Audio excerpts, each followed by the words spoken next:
সার্বভৌমত্বের বিধানাধীন প্রশাসন কর্তৃত্বের কেন্দ্র আল্লাহর এটাই মহাসত্য। সম্মানিত উপস্থিতি মহোদয়েরা, এই পর্যায়ে আমাদের সামনে থেকে আগত সম্মানিত বীরভূম রোকেয়া বেগম আমাদের সামনে আলোচনা নিয়ে আসছেন পবিত্র রমজান মাসে আল কোরআন নাজিলের উদ্দেশ্য এবং তা বাস্তবায়নের উপায় বিষয়ে। আমি ওনাকে আলোচনা করার জন্য আহ্বান করছি। সম্মানিত উপস্থিত আমার ইসলাম প্রিয় মা বোনেরা, সকলকে আন্তরিক সালাম, আসসালামু আলাইকুম ওয়া রাহমাতুল্লাহ। সম্মানিত আমার মা বোনেরা, আমরা ইতিপূর্বে জানতে পারলাম আজকে ইসলামী সমাজের এই পবিত্র রমজান মাসে আল কোরআন নাজিলের উদ্দেশ্য এবং তা বাস্তবায়নের উপায় বিষয়ে আলোচনা সভা ও ইফতার মাহফিল। এই ইফতার মাহফিলে আমরা সমবেত হয়েছি, এজন্য আমরা শুকরিয়া আদায় করি। সকলে বলুন আলহামদুলিল্লাহ। শুরুতেই সমস্ত প্রশংসা একমাত্র আল্লাহ রাব্বুল আলামিনের জন্য। দরুদ ও সালাম পেশ করছি আল্লাহর রাসূল হযরত মুহাম্মদ সাল্লাল্লাহু আলাইহি ওয়াসাল্লামের উপর। কল্যাণ শান্তি বর্ষিত হোক তার সকল অনুসারীদের উপর। দুনিয়ার সকল মানুষ মহামিথ্যা ত্যাগ করে মহাসত্য গ্রহণ করে দুনিয়ায় কল্যাণ শান্তি লাভ করুক এবং আখিরাতে জাহান্নামের কঠিন আযাব থেকে রক্ষা পেয়ে চিরসুখের ঠিকানা জান্নাত লাভ করুক। এই লক্ষ্যে আমাদেরকে সহ সারা বিশ্বের মানুষকে আল্লাহ কবুল করুক। সকলে বলুন আমিন।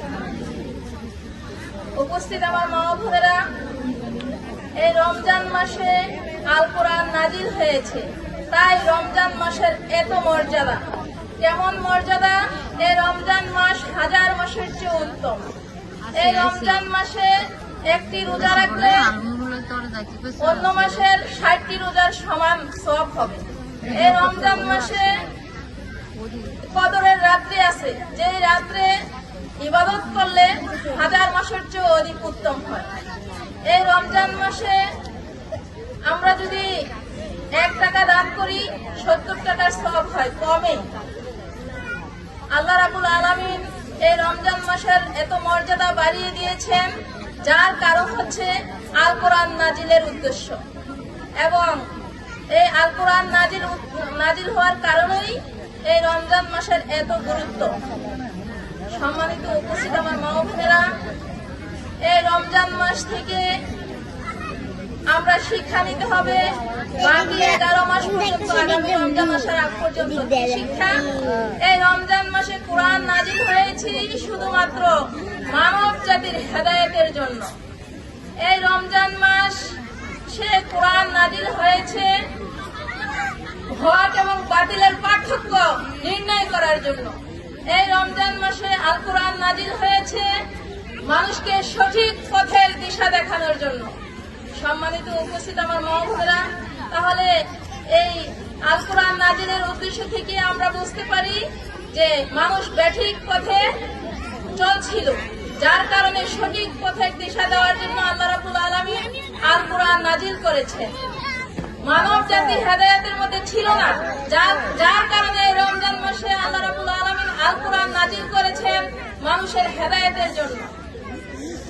এবং এই আল কোরআন নাজিল করেছেন মানুষকে দেখেন শিক্ষা দেওয়ার জন্য, যে শিক্ষায় মানুষকে কল্যাণ, দুনিয়ায় কল্যাণ দিবে এবং আখিরাতে জাহান্নামের কঠিন আযাব থেকে রক্ষা পেয়ে জান্নাত লাভ করতে পারবে। সম্মানিত উপস্থিত আমার মা বোনেরা, এই রমজান মাস পবিত্র মাস। এই রমজান মাসে পবিত্র আল কোরআন নাজিল হয়েছে। আসুন আমরা সকলেই এই পবিত্র আল কোরআন থেকে শিক্ষা নেই। কি শিক্ষা?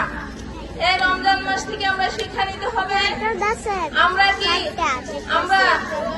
এই রমজান মাসে আমরা আমাদের এই পথ ঠিক করতে হবে। আমরা কি জাহিলিয়াতে থাকবো না ইসলামে থাকবো? জাহিলিয়াতে থেকে মৃত্যুবরণ করলে ঠিকানা হবে জাহান্নাম, আর ইসলামে থেকে মৃত্যুবরণ করলে ঠিকানা হবে জান্নাত। তাহলে আমরা কি আজকে জান্নাত চাই নাকি জাহান্নাম চাই? আমরা কি করতে হবে? এই রমজান মাস আজকে নাজাতের 8ম দিন। এই রমজান মাসের 8ম দিনে আমরা সকলে একসাথে হয়েছি। আসুন আমরা সিদ্ধান্ত নেই, আমরা কি জাহিলিয়াত থেকে মৃত্যুবরণ করবো না ইসলামের থেকে মৃত্যুবরণ করবো? তাহলে সম্মানিত উপস্থিত আমার মা বোনেরা, জাহিলিয়াত এমন একটা দিন জাহিলিয়াত কি? ইসলামের বিপরীত মানুষের রচিত সকল ব্যবস্থাই জাহিলিয়াত। আর যার মধ্যে অশান্তি, অকল্যাণ, দুর্নীতি, বৈষম্য, এই দুর্নীতি বৈষম্যের মধ্যে থেকে আমরা মৃত্যুবরণ করলে আমাদের ঠিকানা হবে জাহান্নাম। তাই আসুন আমরা ইসলাম গ্রহণ করি। ইসলাম হচ্ছে সৌম্য, ইসলাম হচ্ছে মানুষের কল্যাণ, ইসলাম হচ্ছে মানুষের শান্তি। আমরা এই ইসলামী সমাজের আমির সাহেবের ডাকে সাড়া দিয়ে সকলে ঐক্যবদ্ধ হয়ে জাহিলিয়াত মূলোৎপাটন করার জন্য, ইসলাম প্রতিষ্ঠা করার জন্য আমাদের নিজের সময় অর্থ কোরবানি করে আমরা এই আপ্রাণ চেষ্টা করতে থাকি।